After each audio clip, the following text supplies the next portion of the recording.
Imagine a language, rich with stories and history, spoken by only a handful of people in the entire world. A language where each word holds generations of wisdom, yet it teeters on the brink of disappearing forever.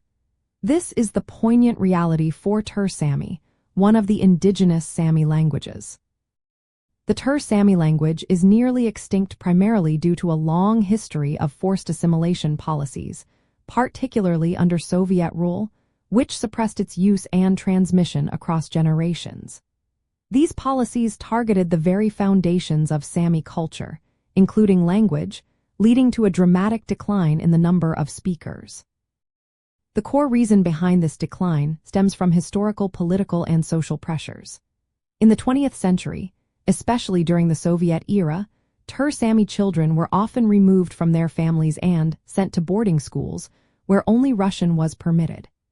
This systemic approach aimed to integrate indigenous populations into the dominant culture, effectively severing the vital link for language acquisition from parent to child. The use of Ter Sami was discouraged, and even punished, creating a deep-seated fear and reluctance to speak it publicly. Furthermore, the collectivization of reindeer herding and fishing, traditional livelihoods for the Ter Sami people, disrupted their communities and migratory patterns. This loss of traditional life often meant fewer opportunities to use and transmit the language in daily activities. With families dispersed and cultural practices under threat, the natural environment for language learning and preservation diminished significantly. Today, efforts to revive Ter Sami are incredibly challenging because the number of fluent speakers is so critically low, perhaps fewer than 10 individuals. Unlike other Sami languages with hundreds or thousands of speakers, Ter Sami lacks a large existing base to build upon.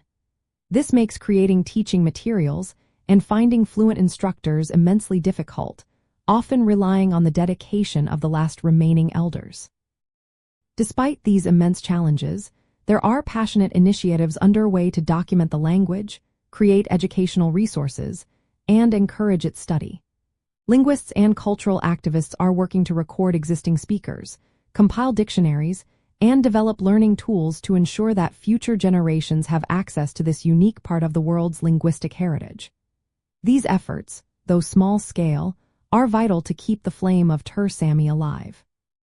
The story of Ter Sami serves as a powerful reminder of how vulnerable indigenous languages are to external pressures and how critical it is to support linguistic diversity.